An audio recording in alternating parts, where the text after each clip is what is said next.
see the live stream's counting down. It was counting down, and then it stopped counting down. I was going to give a real countdown. I decided since I was in here, I might as well go ahead and actually log in, actually start the live stream. Now that I fixed my own stupidity, I overcame my own idiocy, so to speak. So I logged into Restream and I went into the wrong room, the wrong studio. So that's what happened. So I'm texting you going, where are you? And I was in the wrong spot. So sorry. What streams are you part of? What do you got going on over there? Well, no, you can set up like different studios, and I just clicked on the wrong one. Okay. So I'm a dum-dum. Sometimes we all make mistakes. Hey, well, it's perfect because last week we started talking about, I don't even want to say, we were talking about transfer of wealth, and what we really were trying to talk about we were talking about transfer of wealth, but what we were talking about is how are you using this change to your benefit? All these things change it. And we started talking afterwards, and we were like, how are you using technology? What technologies are you using to further your business? How are you using them? And so that's what I figured we dig down. And I just started some like 2 years ago, or however long I've been on Clubhouse now, I didn't use Clubhouse. Now I use it to network, to meet new people, to give my storytellers another place to chat.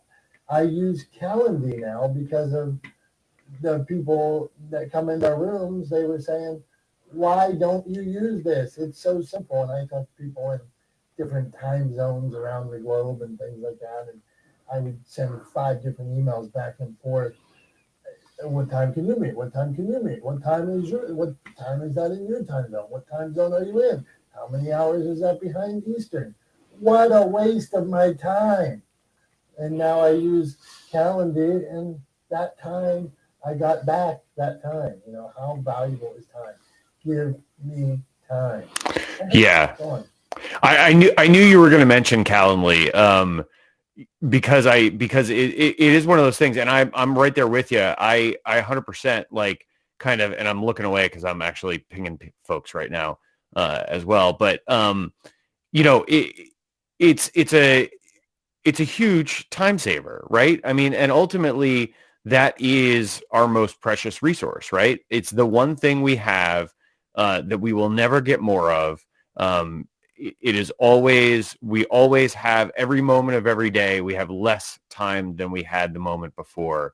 It is, unquestionably something that we should hold dear and do our best to optimize our use of. And Calendly is just such a simple fix for that really, really, not for nothing, but like really annoying back and forth that would happen with every meeting you were trying to schedule, right? Like every meeting you tried to schedule, it goes emails back and forth. How about this time? Oh, I'm not available. How about this time? Oh, I'm not available. How about this time? I'm not. And then you finally pick a time, and then it's like, well, where are we meeting? Who's hosting? Am I setting up a Zoom? Or are you setting up a Zoom? It's just all these questions and answers back and forth via email. It's just massive time waste, right? Just a huge time suck. Like I bet you'd be shocked if you added up the number of hours of your life you've spent emailing back and forth with people on that kind of stuff. I bet you'd be shocked, right? And so Calendly is like one of those things. I forget where I came across it. I was introduced to it by somebody. And I think it was somebody sending me their link, and I was like, oh, what is this thing? And, it's like $100 for the year, or a little over that. It's like $10 a month ish. Right. So 2 cups of coffee a month. Right. So, 2 cups of coffee or like a breakfast a month, right, is basically the cost. And you end up with saving hours and hours of time over the course of a week, a month, a year, with those annoying back and forth, not to mention like the sanity that it helps you preserve, right? Because man, how annoying are those back and forths. Just incredibly frustrating. So, I mean, I use Calendly all the time. I know we talked about it in this room, and that's how you got introduced to it. I'm starting to use ChatGPT for some things. The one thing I would caution everyone with is like ChatGPT is amazing, but make sure you fact check it, because it is clear that it is not factually accurate necessarily. It can be, like, sometimes you fact check it and it's like, yeah, it got everything right. But sometimes you fact check it and you're like, well, that's not even a real thing. They just ChatGPT made that up, or it pulled it off of a website where somebody made it up. Right. So it doesn't do fact checking. So I would use that as a word of caution, but I've started using ChatGPT for things. I mean, technology is not going anywhere. Right. It is something that we should embrace and use to our advantage. The same way, 130 years ago, automobiles were embraced by early adopters and used to their advantage. The same way 100 years ago, planes were adopted, after the Wright brothers' first flight, and people started using planes to their advantage. One of the earliest commercial use of airplanes was for mail delivery. Right, was the United States Postal Service using airplanes to move mail around the country. So, technology can make all the difference. But I think here's the sort of cautionary tale is like, the world will keep moving forward. Technology will keep evolving, whether you want it to or not. It doesn't care. The momentum of the world around you does not care if you like it or not. Right? So you have to accept that change is inevitable and move with it rather than fight against it. It's a futile effort, right? Don't fight against it, move with it. And I think like that's the most important thing right now. Like, technology is evolving so quickly that it's really scary to a lot of people.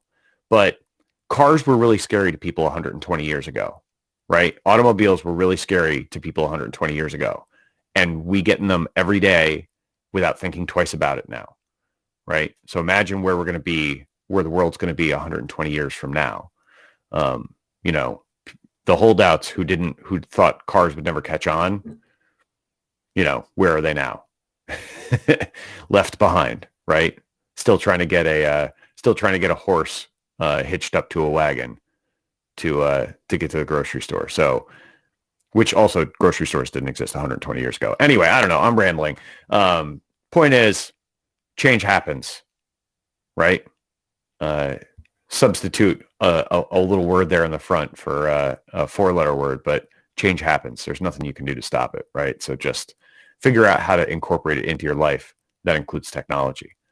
I don't know. What is there anything new you've adopted recently, Dom? Well, let's say everybody's here. How are you guys doing? We're talking technology today. What have you adopted? What are you using that other people could benefit from? Some stuff might be old, everything. Somebody said, well, I'm not doing that yet, or I haven't tried it yet, or so what we really want to know are, how are you using it? And like, so we just talked about Calendly. Me and Tom both love it, right? One of the things that I know people are using it here, but I love Google Docs, and Google Docs, it's been around for a while. Yeah, okay. I use Google Docs. I use it with multiple people at all times. So I have so many databases and things that multiple people are working in at the same time. And for me to move projects forward, to have multiple people working simultaneously on the same documents is something that I'm always a huge fan of. And I think in writing, to be able to see, no, this, maybe she should do this instead, and somebody writes back, no, they shouldn't do this, and then somebody gets on fire and writes a scene or a paragraph or whatever, and I'm able to see it right then. I use it for nonprofits where we track stuff at the same time, so that's something that use like crazy. ChatGPT, since Tom mentioned it, I am using it. I've used it to goof around a lot, and I have some fun, so that's not productive, but it makes me smile. But we do use it to analyze some scenes during screenplays, and the writer will just sit there if we're arguing, we'll cut and paste that scene in and say, based on this, what based on rom-coms, what do you think this scene, is this scene hitting each key? And if I say, for a romantic comedy, it seems like after phone is thrown in fish tank that she would have response. Per romantic comedy, it seems like you are saying there is a relationship between these two characters. Okay, so we wrote it good enough that it can understand there's a relationship between these two characters. If there's a relationship between them, it seems like there is some kind of tension building. The tension building I can see in this scene when he does this, or this.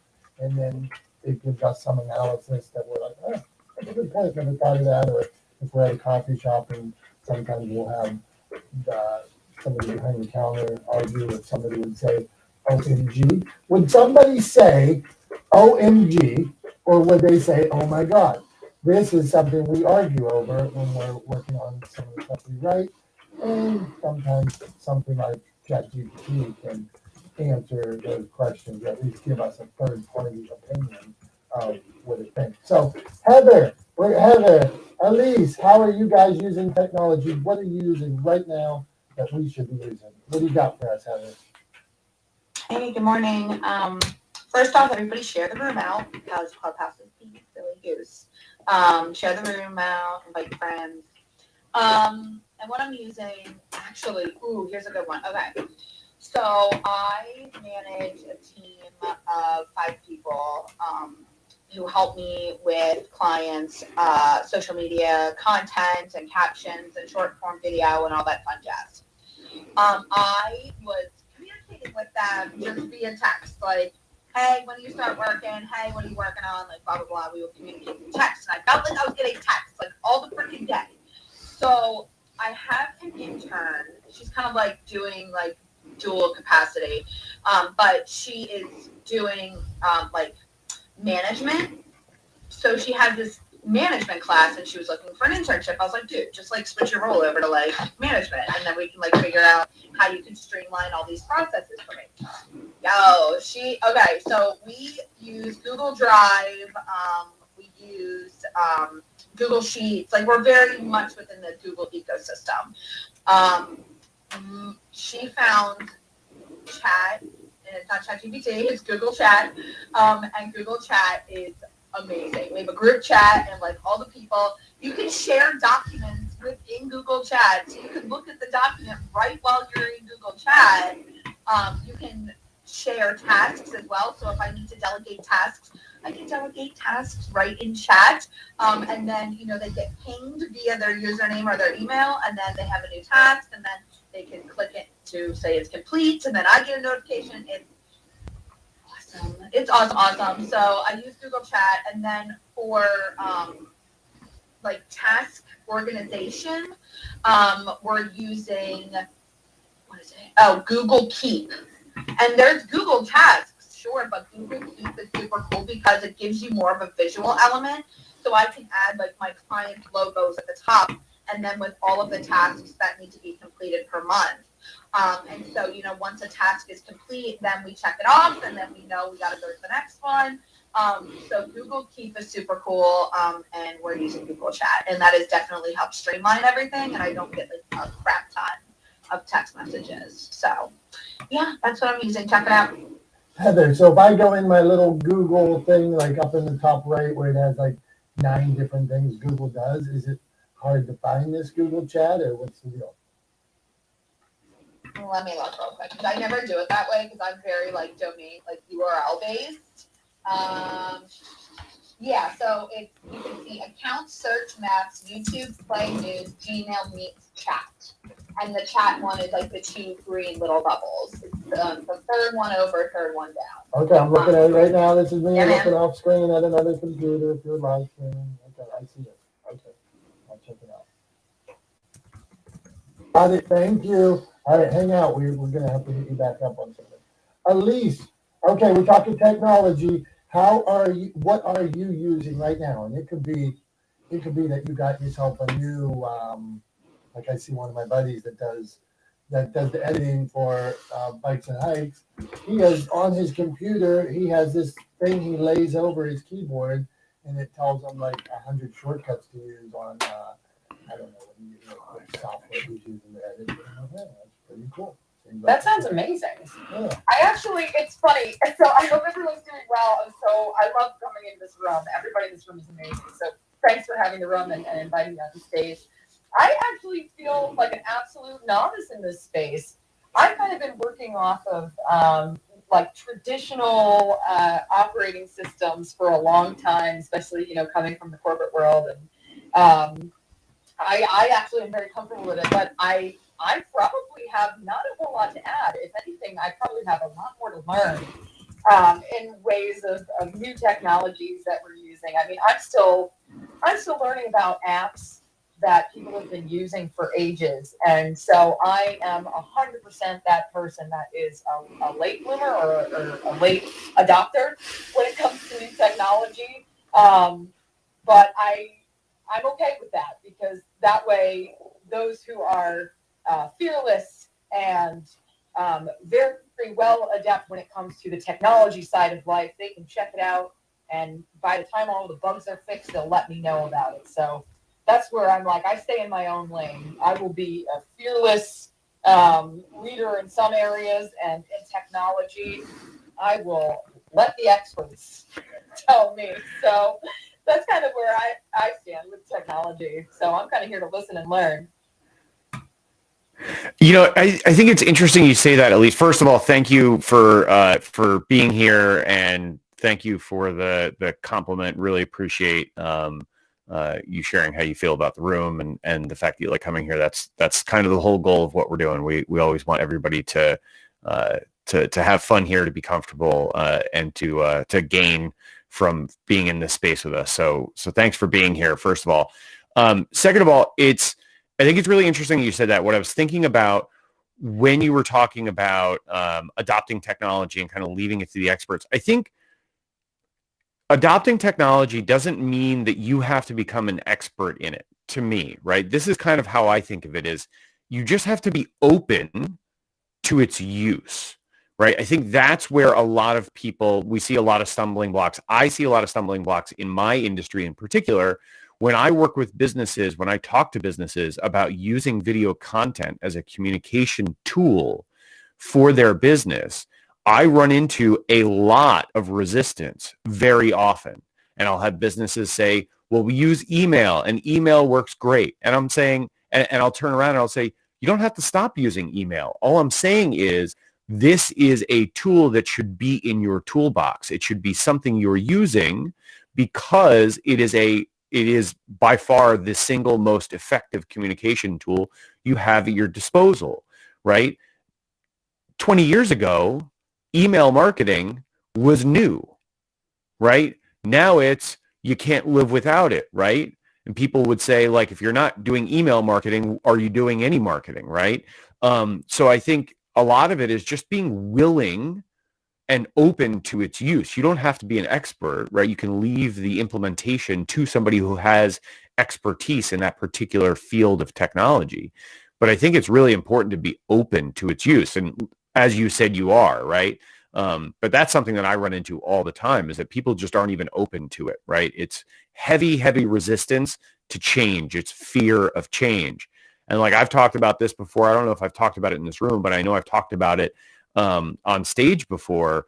Fear and resistance to change can be, a death knell for your company, right? It can be incredibly destructive. In fact, it is the reason why Kodak went bankrupt.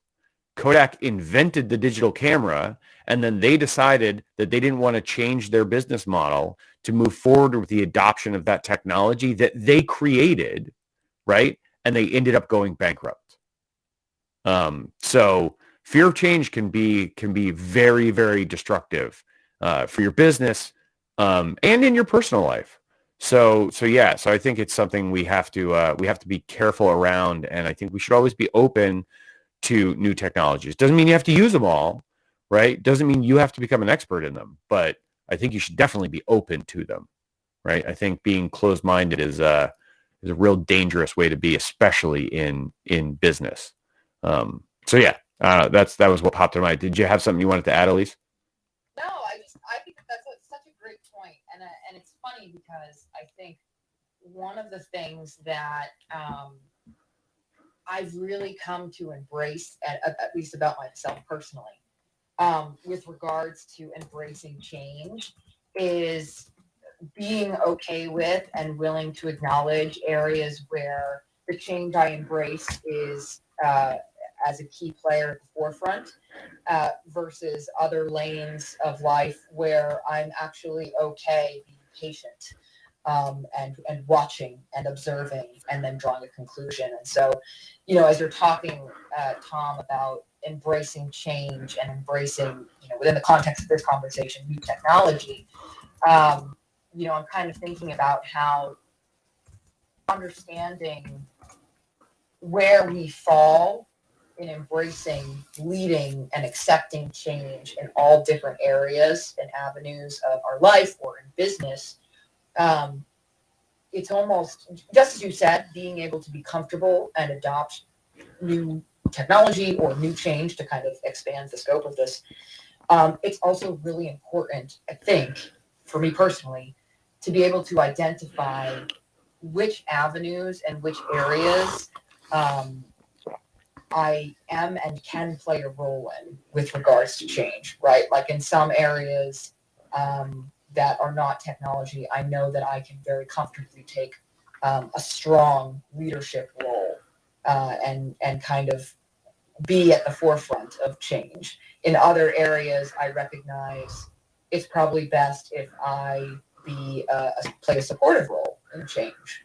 Or in other areas, it's best that I be patient and observant and then adopt change. And I think to kind of expand that concept that you were talking about with overall change and willingness to embrace and adopt change, whether that's new technology, which I know is the focus of this conversation, or any avenue or area of our life or our business, there's also always an opportunity for us to step back and evaluate for the context of whatever change or whatever area, we're engaging in, how can we best serve in that role?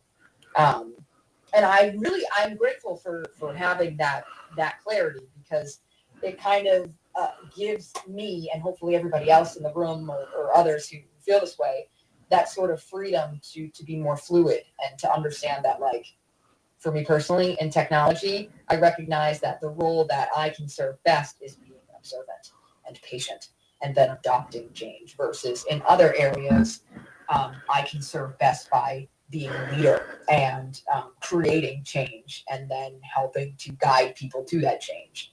And I think we all kind of have those unique talents, right? We all kind of have that niche area where we know we can step into that full leadership role for change, or we can step into that supportive role, or we can step into that adoptive role. And I think this is such an exciting conversation because it gives us the opportunity to highlight the importance of all of those roles in change. And I know that the context of this conversation is technology in particular, but just an observation I made, and just such a great conversation. So thank you for bringing these points up. Elise, thank you very much. And what you point out there that's interesting is sometimes when you're working with different people or different organizations, you might end up being the leader on something technology-wise that, well, you don't consider yourself an expert or something like that, but it's so clear. Let's say something like MailChimp. Everybody here should have some kind of email database. Okay, whether you're putting it in an Excel spreadsheet or something, you should have emails. You should have contact lists. You should have this. We're all in a basic business. You should have that. If you could call back to me and say, no, I shouldn't have people's names and addresses and emails. I think it's pretty clear. MailChimp is a way to do that. And it's maybe not the newest, hottest thing, maybe something new, but it's a way to do that. It's a way to send out mass emails. Do it. What, in Elise's point, some of the work I do is with a nonprofit. We help thousands of people a year. We feed 10,000 people a year. We apply for grants. We do all this kind of stuff. When I started with them about 10 years ago, everything was on paper and 100 different people had those pieces of paper. There was no place where anybody could go look and see what our mission statement was, where they could get a copy of our 501c that we were certified 501c, something like that. So I am not the most tech savvy person in the world, but I could see we didn't have a lot of money. We had no money. Google Docs was a place where everybody, all they needed was an email. They could go in and look, and then they could pick up, here's our statistics for last year when they were going out to try to get more money. Here's the events we had. Here's pictures.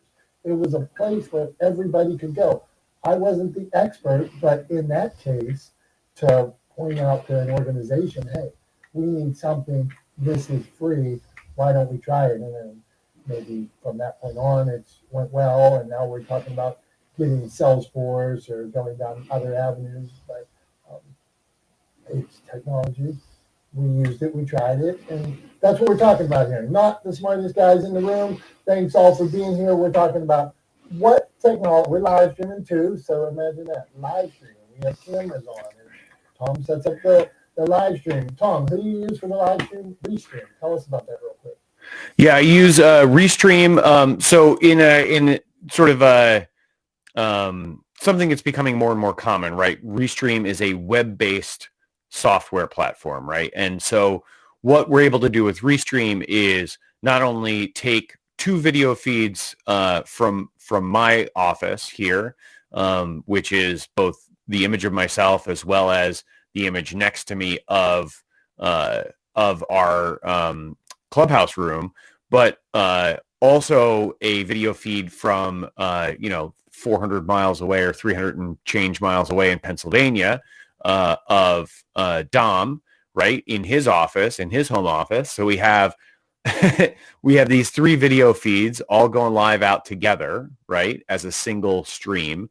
So we're able to combine those. And then in addition, Restream has a capability to be able to stream to multiple platforms simultaneously and to allow guests who, like, this is my Restream platform, so it's my Restream account. So Dom is a guest in the Restream room.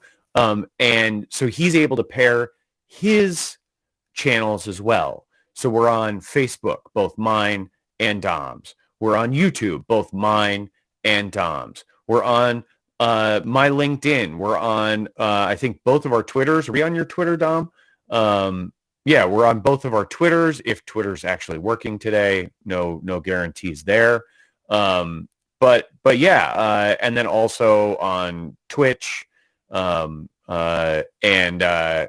So anyway, it's a really interesting platform that allows us to do a whole bunch of things simultaneously. And it's very user friendly. It's really straightforward to use. It hasn't taken that long to really get used to. Sometimes, like today, you make simple mistakes like I did. So the reason I was a little bit late getting into the room is because I was living up to the name of the room, and being not the smartest guy, I have, like, on Restream, you can set up multiple studios, and I had clicked on the wrong studio. And so I was in the wrong studio, and I was texting Dom going, "Where are you, buddy?" And he's like, "It says the host isn't here." And then I looked up and I was like, "Oh, I'm not in the right place." So I had to back out and get in, and that's why I was a minute or two late getting into the room, because I was busy being not the smartest guy in the room. I was so not the smartest guy in the room. I actually wasn't even in the room.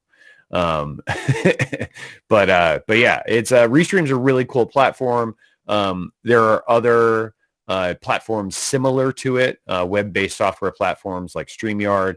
But Restream is the one we chose, and it was specifically because of that feature that we could stream on both my channels and Dom's channels simultaneously. So yeah, so that's what we use. That's how we do it. It's actually not that complicated from my perspective, but it might be, I don't know, it might be really complicated to somebody else, but to me, it's pretty straightforward. And it works really well. That's all I got, Tom. That's how it works. Hey, good stuff. Well, we will continue. We're trying to get tips, things you're doing. technology you're using. And it could be something that it could be 10 years ago, but it works for you. It's a piece of technology that you're using that you think others could benefit. If you want to share a tip on it, or if you have one you want to ask a question. So like I watched Dr. Tachi's live streams. Dr. Tachi, I'm seeing more live streams lately on LinkedIn. Is it the same? Is it the same live stream? So interesting.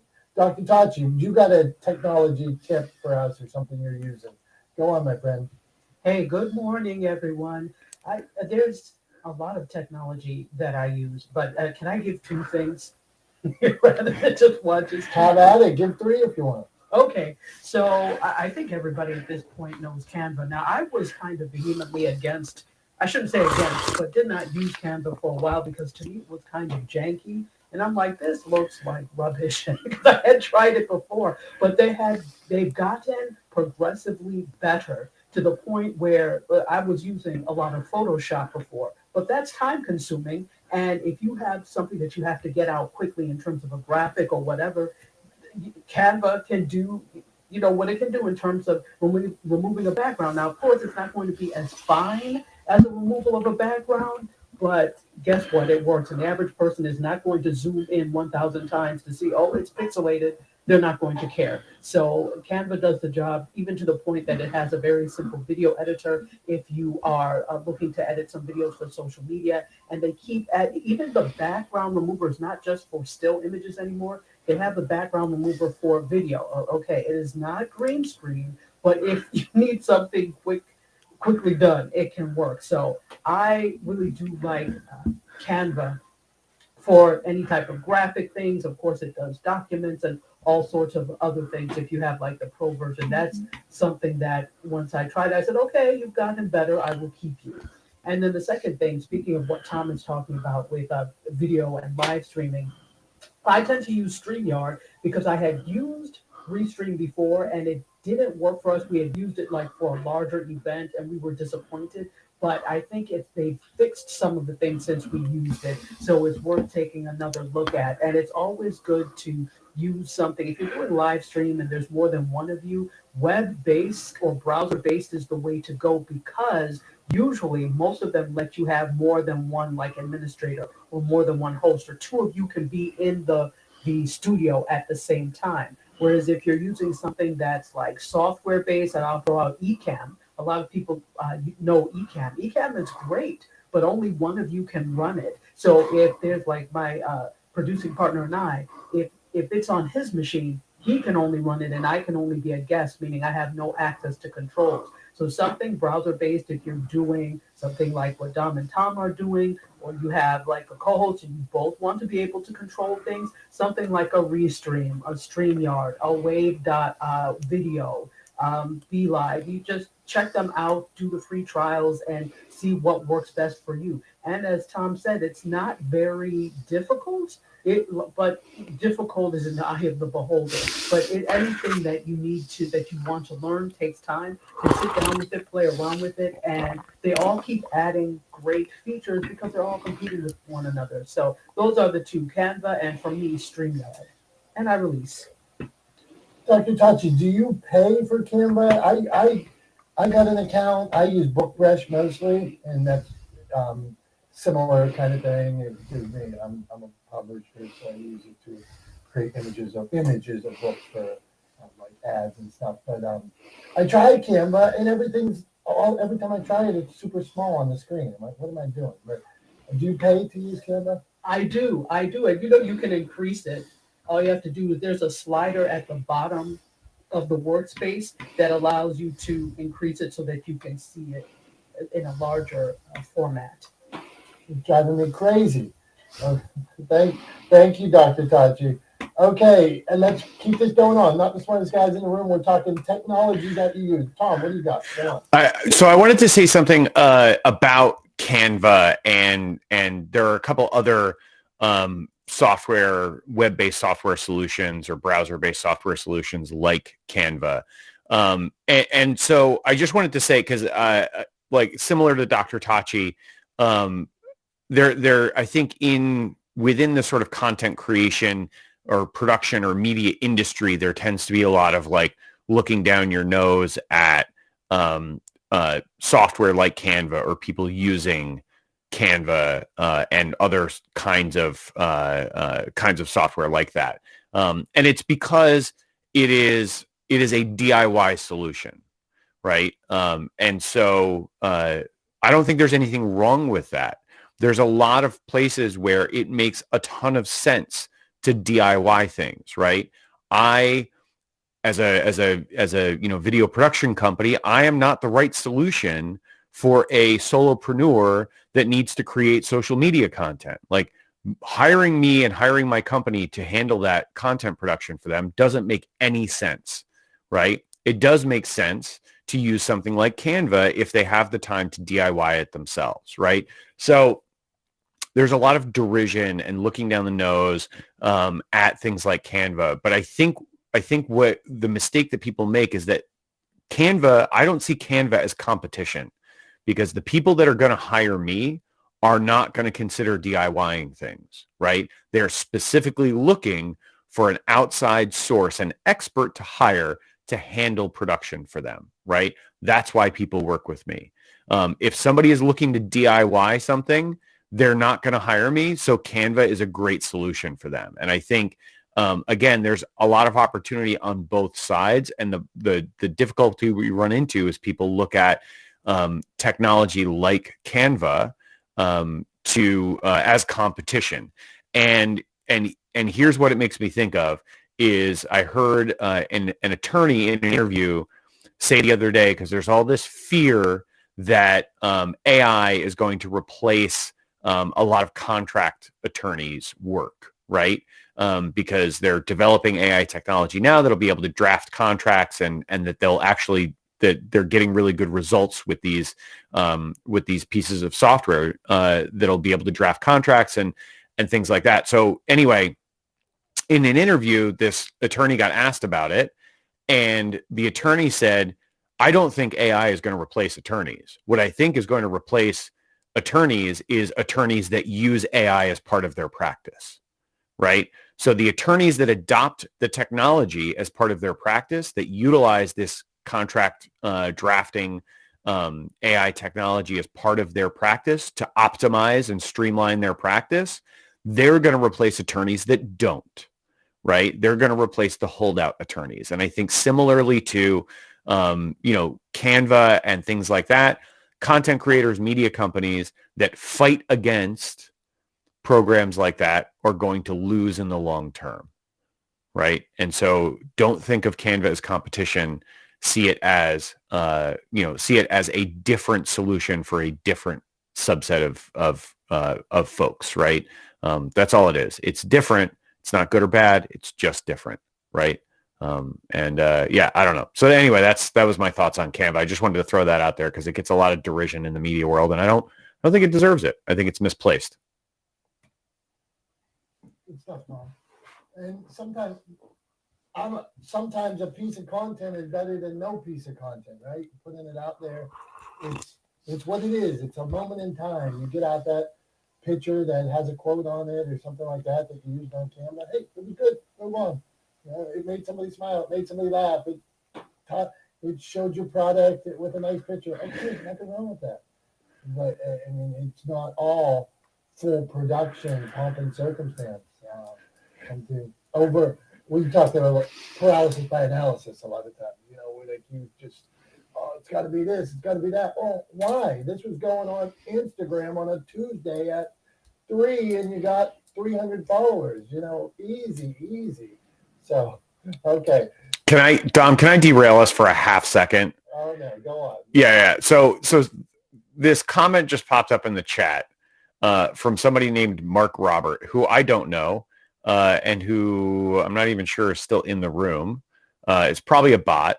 But I just thought it was hilarious because it basically is saying, hey, if people tell you to invest money and they can get huge profits for you in a couple of hours, that's garbage. That's not true, right? What we do is in 3 days, we turn $300 into $6,000.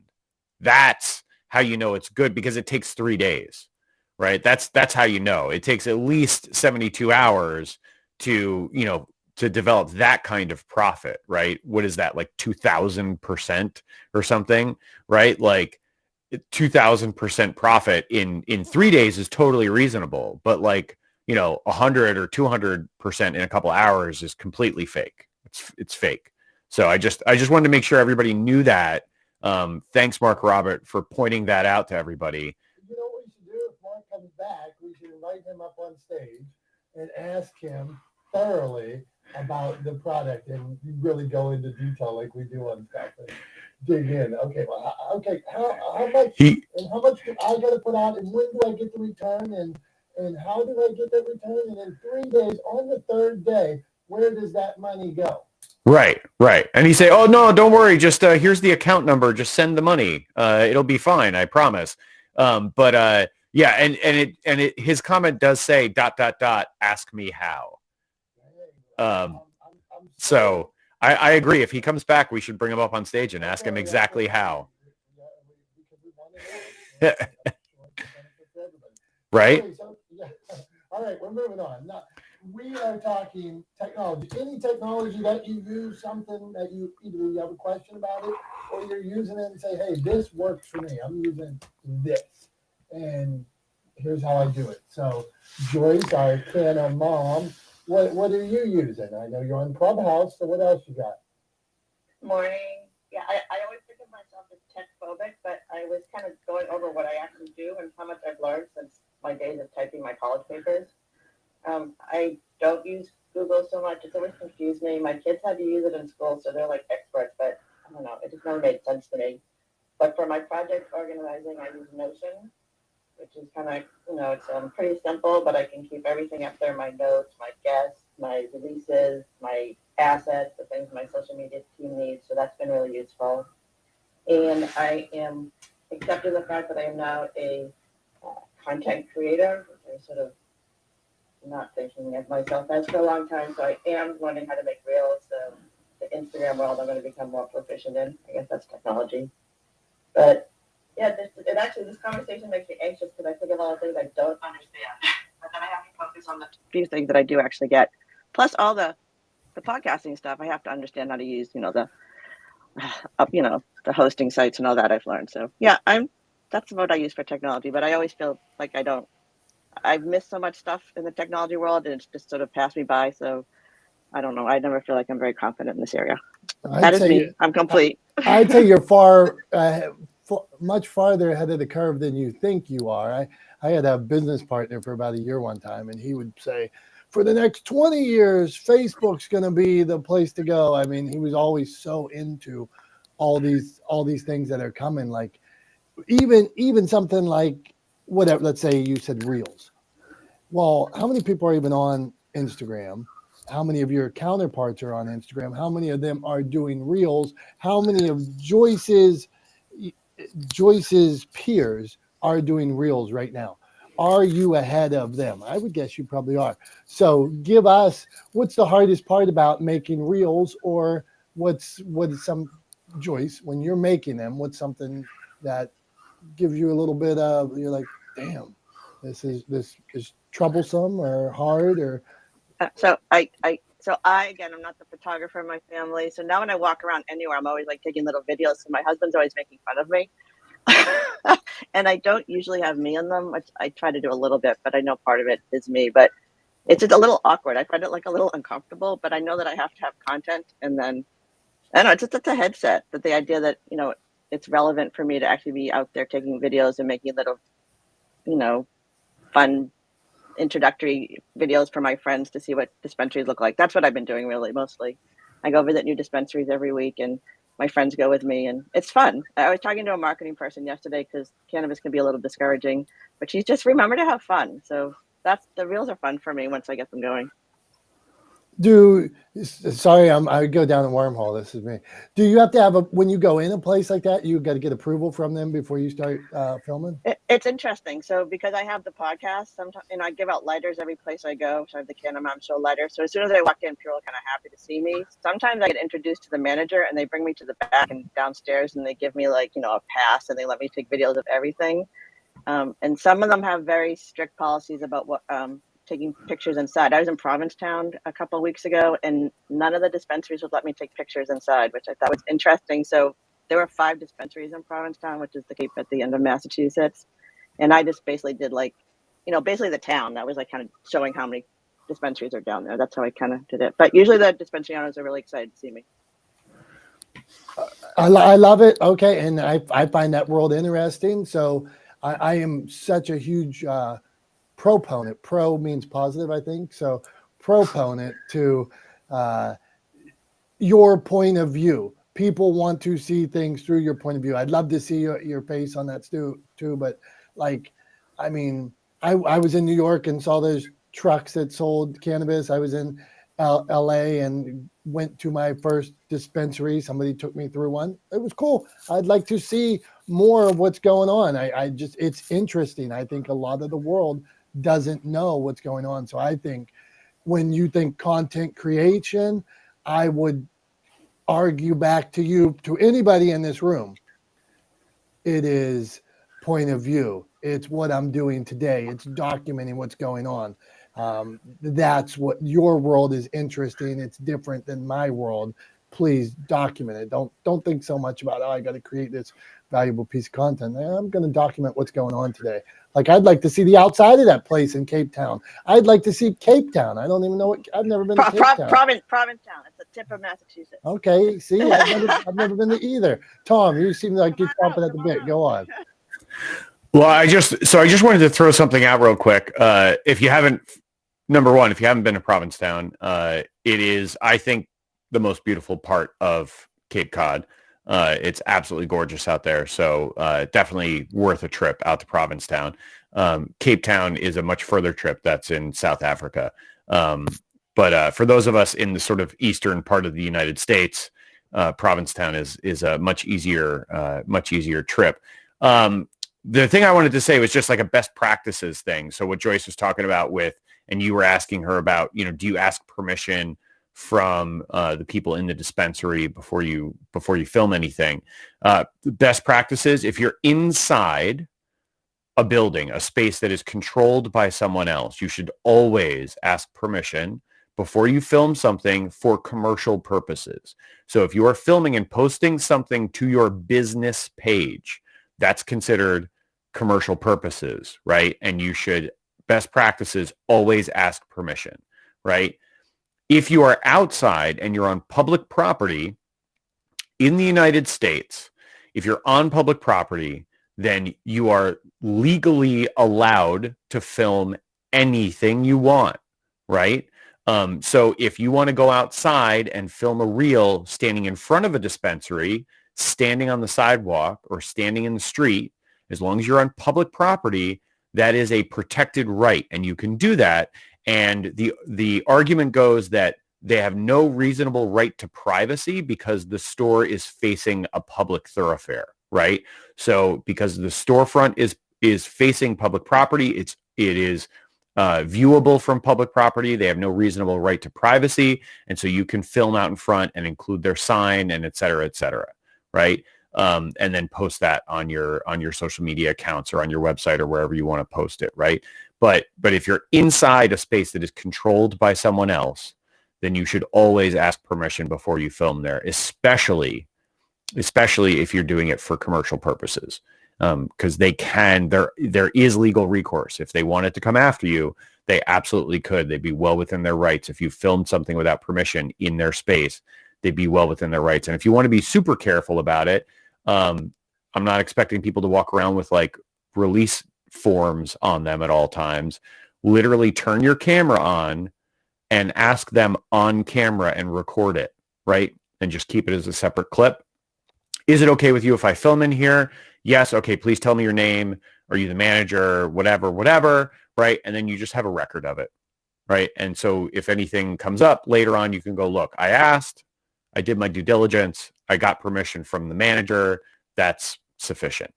Right. So that kind of thing. And a lessee, somebody who leases the space, a lessee can grant permission to film in a space that they control as the lessee. So whether that's a private residence, an apartment, or that's a store, whoever is the lessee, they can grant permission. So if the owner of the building turned around and said, I never said somebody could film in there, well, tough. The lessee did, and they actually control the space as part of their lease. So in terms of filming, it's legal for them to give permission. So just some best practices stuff in terms of like filming permissions. It's something that obviously I deal with on a different level as we do commercial productions, and back in my days in TV, we had to be real careful about this stuff because networks, people like to sue television networks, but yeah, just some best practices to keep in mind as you guys go and film stuff. Just wanted to share that. Thank you, Tom. Thank you, Joyce. Hey, and everybody else who's here. We appreciate you. We got our boy Brian Swift and Johnny. Okay, these guys are tech savvy wizards. Brian, the question is where we're starting today. You have a podcast. You're writing books. What piece of tech are you using that you think, man, everybody should be using this, or that you jumped on and you're like, man, this made things easier? What is it for you? I don't know if it was Elise who said it or maybe Heather. I'm the one learning, even though I have a podcast and a YouTube channel and an author. I am still that, at least I feel I am that dinosaur in the world of technology. Like Thomas said, man, you better be open to it. Totally agree. Well, I think many people alluded to that. You better be open to it because it's here and more is coming. So I wish I had something to add in terms of what I do that would make everybody's life easier. And probably the biggest thing I do, this might sound crazy, is I still have a notebook with a legal pad in it and a pen in it, and I keep it in the back of my wheelchair because at any given time, my mind might start racing. And I use that to jot ideas down and notes and different things instead of my phone. And there's reasons for that. My hands, as a quadriplegic, my hands don't work so well. So there's no way of doing it on the phone. It's quick, unless I use voice technology, which I should. But I feel my best asset out there is still my mind, because I'm trying to stay genuine to my thoughts and what I want to do. And I see the benefits of a lot of technology, but I think we as adults, and I'm not going to say I will say, especially if you have kids, maybe grandkids, and in other scenarios, we're so used to things like, this helps me now. I could do this now. We've got to do this now. I think we have a duty to think about, what will this do down the line? Is this going to be a benefit down the line? How is it going to be used by the younger kids? How is it going to be used by people that aren't maybe as pure and simple? How is it going to, how could this affect us down the line? If you listen in your mind and go back to all the comments, it's about now, and I can do this now, and I can do it quicker, and I can do it faster. But I think that I know we're changing, and we're used to some of this, now, quicker, faster, but there's an effect to all of it. And the long-term effect, I think people need to maybe stop and consider that more and wonder, what is the long-term effect? And we could sit and say, well, we can't change it. It's not here. I'm not saying don't use it, but I think we as an adult and have seen technology used for good and evil, owe it to the people, our children, our grandchildren, and others to maybe be more cognizant of, what could possibly happen down the line. I'm complete. Thank you. I got two things I want to add, Dom, if I can jump in to Brian. So first of all, I think it's an interesting point you brought up, Brian, about and actually one that my friend Kurt brought up on LinkedIn in a comment he posted, and it really revolves around like just being aware of, right? I don't think it's a reason not to adopt new technology, but be aware that everything comes at a cost, right? That there are always unintended consequences of change, right? There are always, whether we want something to be wholly positive, there are often unintended negative consequences to positive change, right? So the thing Kurt brought up was, like look at pollution from automobiles, right? I mean, something that, wasn't thought about, wasn't really discussed, wasn't really a concern for, I don't know, 50 years, the first 50 years of automobiles as a widely adopted use of technology, right? But obviously it's something we should have been worrying about sooner, right? So I think it's important to really think about those unintended consequences and what are the sort of the potential downsides to technology we adopt, and how can we mitigate those things early. The other thing, on a much lighter note, that I wanted to hit on was, I too used to be a hardcore notebook devotee, right? So I always had a Moleskine notebook with me. I've heard people pronounce it Moleskine too. I always just said Moleskine. I don't know which one's right, and I don't really care. I'm just going to say Moleskine. But I always had a little Moleskine notebook with me and a pen. Every meeting I went into, every time I sat down, if I needed to jot something down, I always had my notebook with me, right? And it was incredibly useful, but also a little bit frustrating at times. And so what I have now is this bad boy. And I grabbed it out of my bag so I could hold it up for anybody watching the live stream. This is my Remarkable 2. And it's literally spelled remarkable, right? And what it is it's an e-paper notebook. And when you write on it using the stylus, it feels just like you're writing with a pen, right? It has the same sensation of writing on paper, but the beauty of it being digital is that you get some advantages. For example, I can have a notebook for every client, and I can carry it around all in one notebook. So whenever I sit down or have a meeting with a particular client, I open up that notebook for that client and I write down my notes for that meeting. Now, if I have notes for a meeting that go with or follow on from an earlier meeting and there's something in between, guess what? I can move the pages in the notebook around. So the notes are all sort of contiguous, right?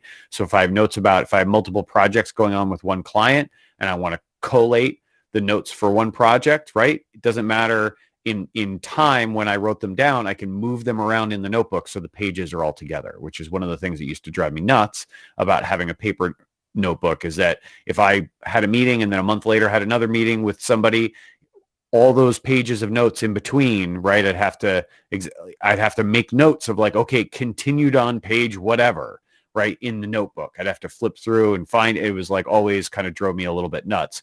This takes care of all that. And then lastly, the other beauty of it is that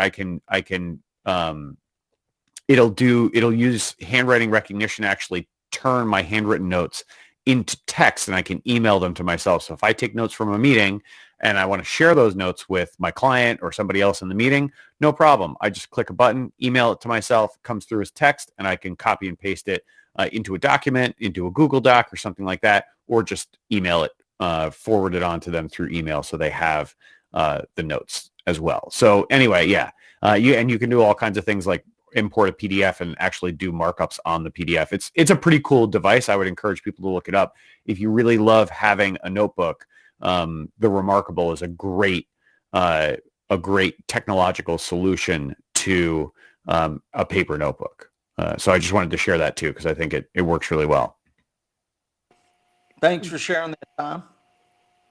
Yeah, go on. That seems like something you should be making videos about for when we had Billy Thorpe here and he was talking about his Amazon influencer where he makes videos and gets paid on it. Seems like the way to go.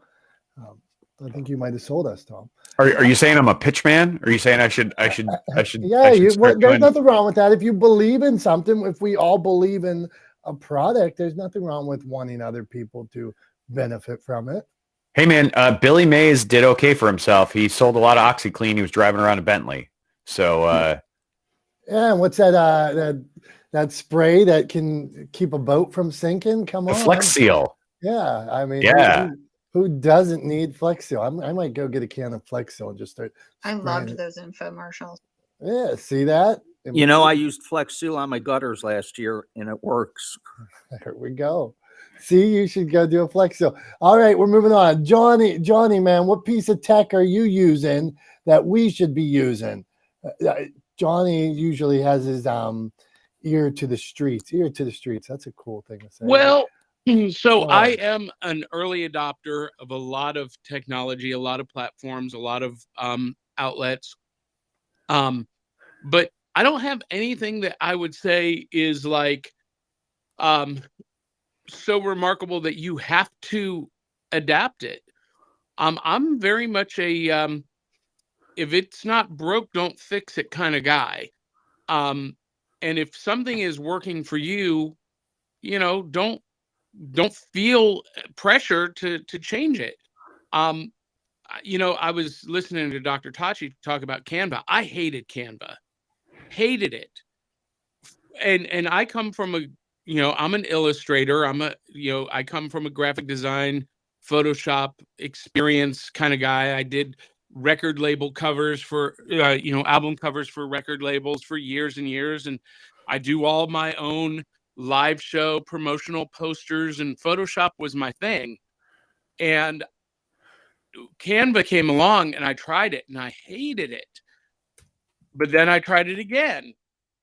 And then I tried it again. And they kept making improvements. And you know what? Today I use it all day long.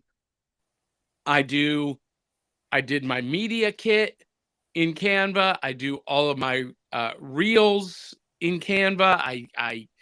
I do all of my new logos, podcast show art, everything.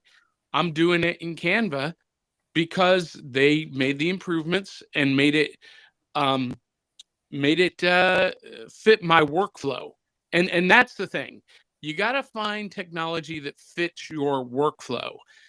I'm a very much on the move, on the go kind of guy. And so sometimes I need a technology solution that I can use sitting in my car in a parking lot somewhere. And Canva allows me to do that. And yes, I pay the $12.99 Pro for it because it works. Same thing with podcasting. A lot of people, kind of look down on me for using Anchor. I've been podcasting since 2005. I've used every platform that's out there. But the reason I switched to Anchor is because they've got a platform that works really great on mobile and it fits my workflow. And guess what? If you want video on Spotify, if you want your video podcast on Spotify, you have to go through Anchor. So, I get a free piece of technology, a free hosting platform that fits my workflow, but it might not fit somebody else's workflow. And Brian and Tom, I'm a huge Moleskine journal guy. I carry my adventure journal with me everywhere I go, and I make notes. And every couple of months, I go through it, and I look for connections. I look for ideas to spark new revelation. Now, Tom, I was watching the video. I've looked at Remarkable quite a bit. And here's my problem with digital note taking. I can never remember where I saved it. And that's why I like the hard book. It's right there in my hand at all times. So, I'm curious about how Remarkable solves that problem. And then I have a question for you, Dominick, because I'm watching the video feed this morning and I have to know, how much do you spend on hair product per month? I'm John. I'm done. Ta-da! All right, I want to hear about Dom's hair first, and then we'll go back to Remarkable. All right, let's get serious here. One I think I want to dye my hair. I've been thinking about this for years, and I don't know if I've ever told you this, but like, one of my buddy's daughters, we went to Lowe's one day to get something, and all of a sudden she was like getting ready to graduate from high school. All of a sudden she turns to me and she goes, "Why don't you dye your hair?"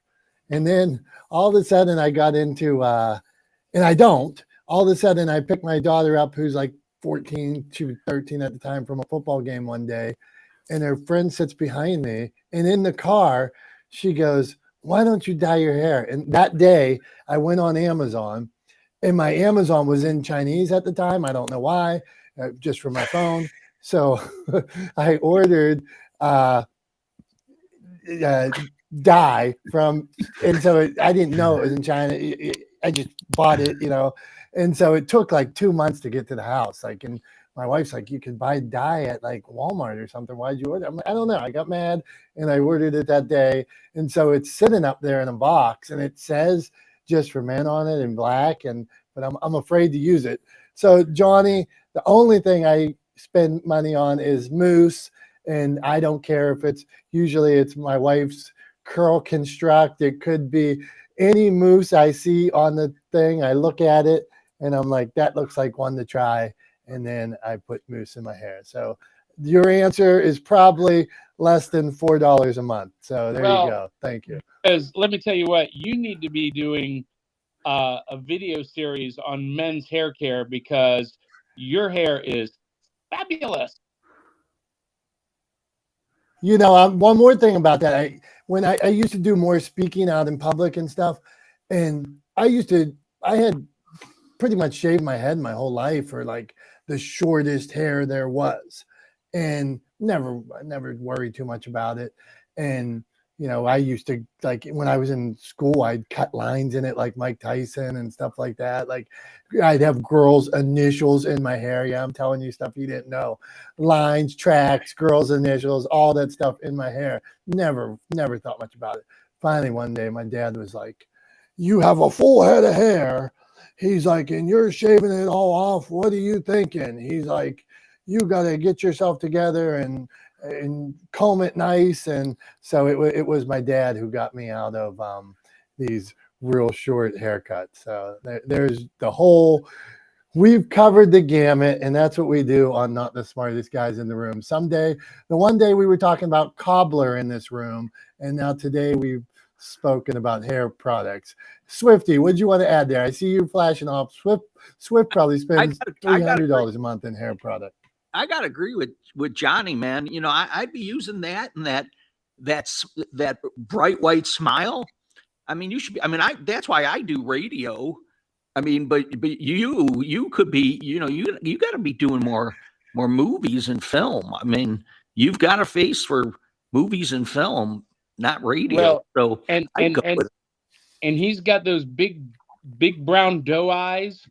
I mean, he's a pretty man, and I say that in all of my heterosexual confidence. Hey, I'm getting better looking with age. When I was about 12, I had teeth that stuck out of my mouth like this and no jaw, and then I had a big pot belly, and people used to beat me up all the time. So another 10 years, my wife she'll have paid her dues, and I'll be looking half normal. So I will allow this sidebar no more. Okay, Jamie, what piece of tech are you using? Well, Dom, I was going to answer Johnny's question about Remarkable.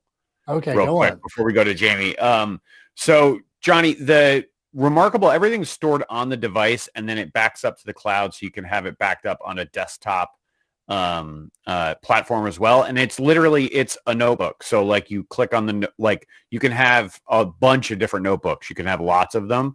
So like if you have a notebook for brainstorms, right? Then when you have a brainstorm, you just open your Remarkable, you click on that notebook, you go to a clean page, you write down what you want to write down, and all your brainstorms are in that notebook. So it's always there. It's always on the device. You just click on it and open it. And then it'll mirror the device on like your desktop. So if you want to reference something, you can open the app on your desktop and open that notebook and read what you've written in your brainstorm notebook. So hopefully that helps kind of answer the question. but it keeps everything locally on the device and backs it up to the cloud, so it's available on your desktop and other platforms as well. Hey, Johnny, another positive thing I just was looking at them is the price point. So, when that day you get really frustrated and want to toss something or hit something, I mean, $279, $299, it's probably one of the cheapest devices that we would probably own, when you look at what we own. So it's not a bad price point. I was pleasantly surprised. So. Tom, are you then going to a meeting with your laptop and your Remarkable? No, I just walk in with my Remarkable. Okay. Yeah. Yeah, I'm trying to make things easier, not carry 9 things around in my backpack. Jamie, what do you got? Go on, Tom.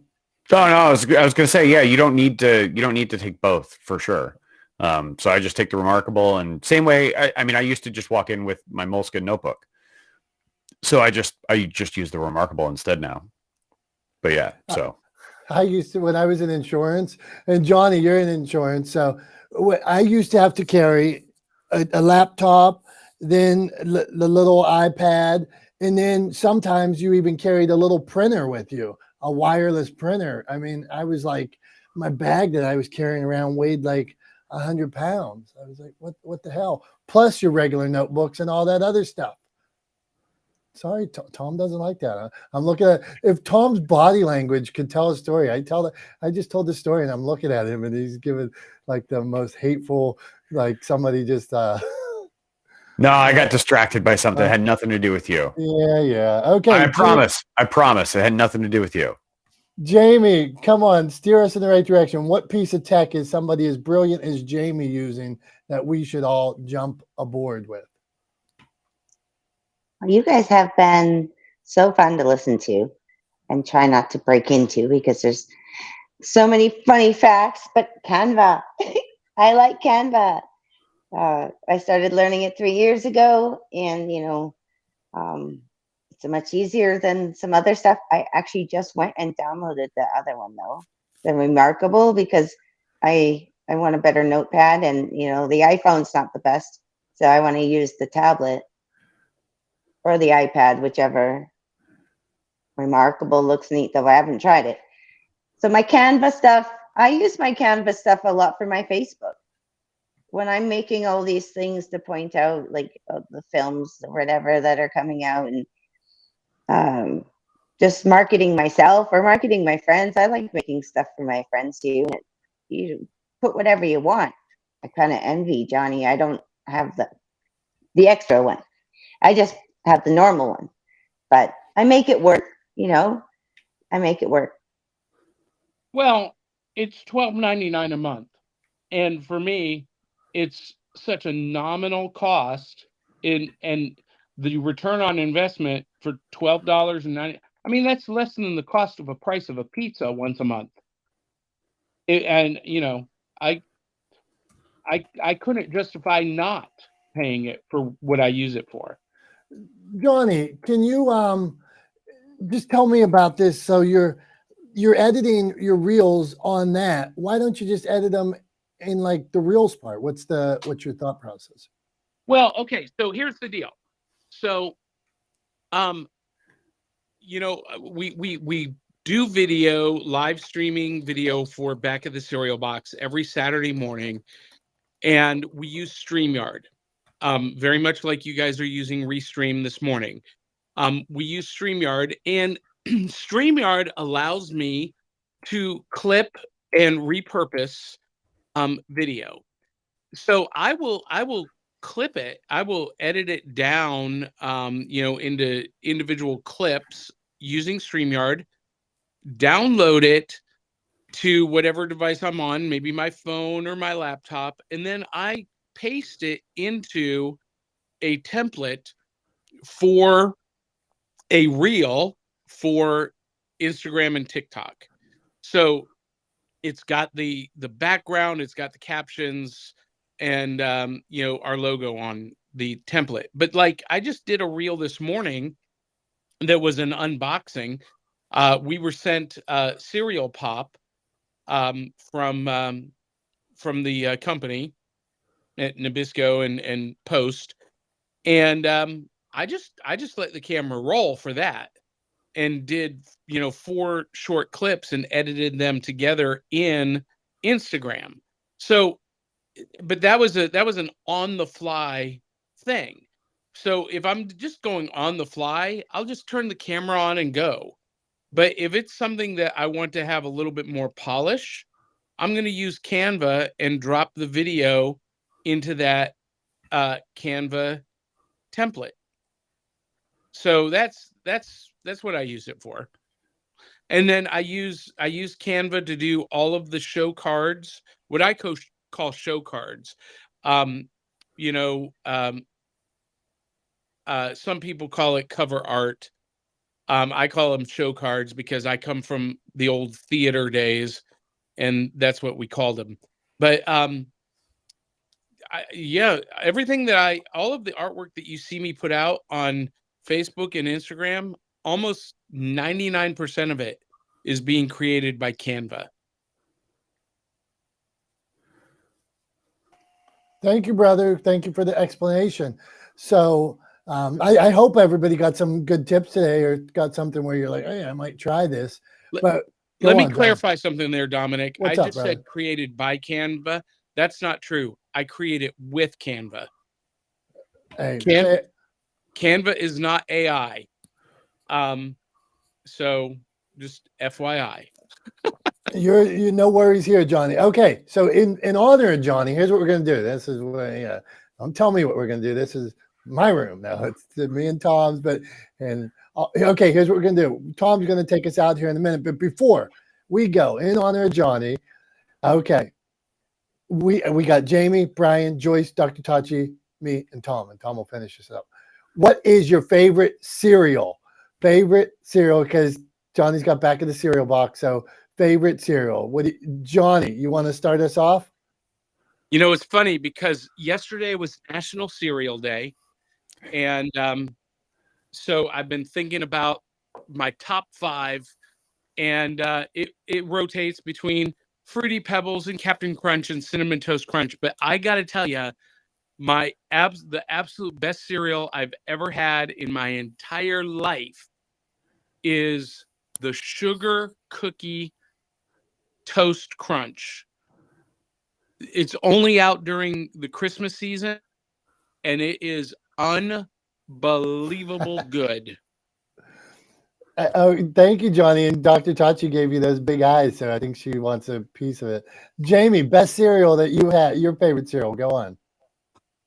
Mini wheats. I love mini wheats. I've always loved mini wheats. But if I was going with sugar stuff, I like Fruit Loops, dry Fruit Loops. Mini wheats and Fruit Loops. Brian Swift, what do you got for us? Wow, there is no one great one.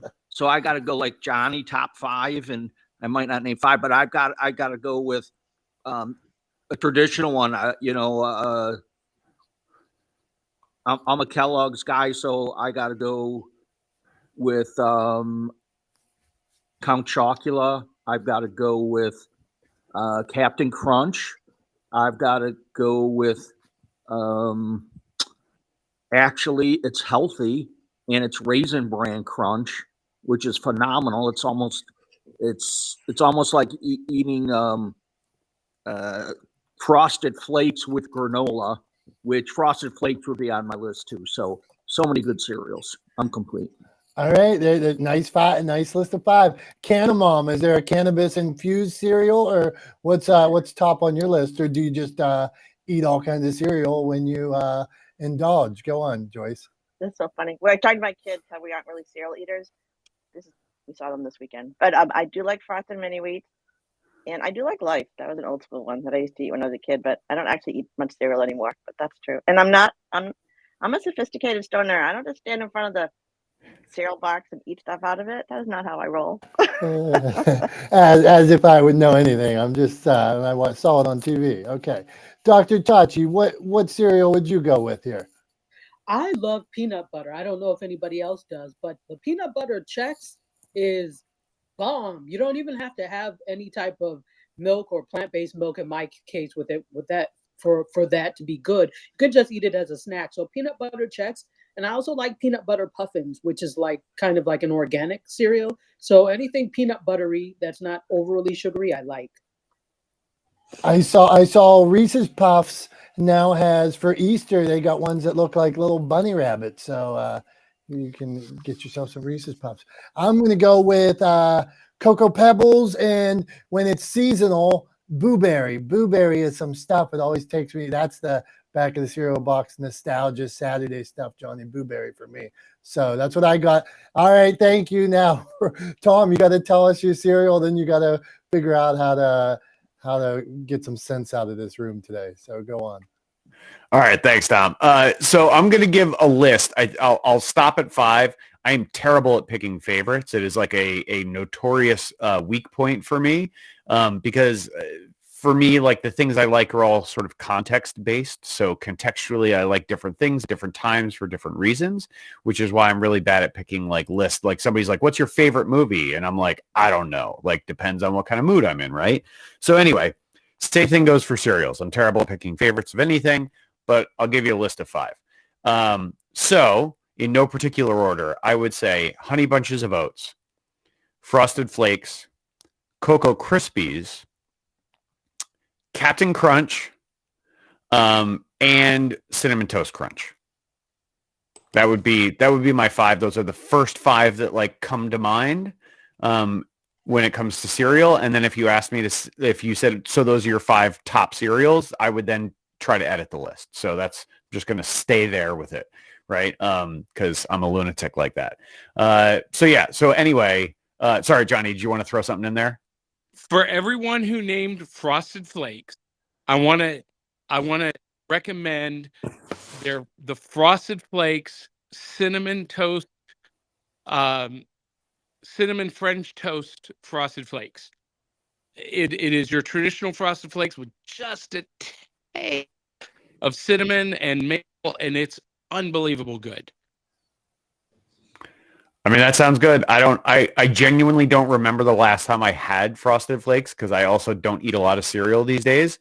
But I might have to look for that for a little snack or something to keep around for a treat. So all right, so now I got to make sense of the room for today. Thanks, Dom. No pressure. But no, in all seriousness, I'll go back to what I was saying earlier about technology. I think there's a lot of fear when people hear about new technology or adopting technology. There's a lot of fear, and I think there's a lot of misperceptions about what that really means. And so I'll leave you with what it means to me, right? Technology doesn't have to be new and cutting edge, right? It can be existing technology. It can be technology that is proven over time that you're just not using. But at the end of the day, we should use technology to optimize our time, to optimize processes and procedures to make our lives easier so we can get more done, right? Or so that we have more time to do the things that we really enjoy, right? Dishwashers are technology, right? What do we use them for? We use them to do dishes so we don't have to do dishes and we can spend time doing other things, right? So technology should make our lives easier. And I think it's important to make sure that however you use technology, you use it in a way that improves your life. And if it doesn't, if you're using technology that doesn't make your life better, then maybe you need to reevaluate whether or not or how you're using that technology. And then the last thing I'll leave you with is just don't be afraid. Please check your fear at the door. Do not be afraid of technology. Do not be afraid of change. That fear, that paralysis by analysis, right, is often how it sort of expresses itself, can be really detrimental to your personal life and your professional life, to your business. And again, I'll point at Kodak as a prime example. You know, Kodak, which was a company that was founded in Rochester, New York. It was the largest employer in that city, and they literally invented the digital camera. And then because they were afraid of changing their business model to adapt to and incorporate new technology that they created, because of that fear of change, it led to Kodak going bankrupt, a company that had led the industry when it came to film production and photography, right? And even moving picture production for 100 years, right? They were the cornerstone of that industry, and they went bankrupt because of a fear of change. So do not be afraid of change. Embrace change. Take it with a grain of salt. Be aware of the fact that change can have costs associated with it. It can lead to negative unintended consequences. But at the end of the day, as Joyce said much earlier in the chat, the only thing you can count on is change. So don't fight it. It's a losing battle. Accept it and move forward. And that's what I'll leave us with today. So that's all I got. Thanks everybody for being here. As always, really appreciate it. I apologize. I was a minute or two late getting into the room, Dom, because I'm a dum-dum. But at the end of the day, I was just living up to the name of the room and being one of the not the smartest guys in the room. So that's all. Thank you all for being here again. Love you guys, and we'll see you guys next Wednesday at 9:30 a.m. Eastern. Bye, everybody.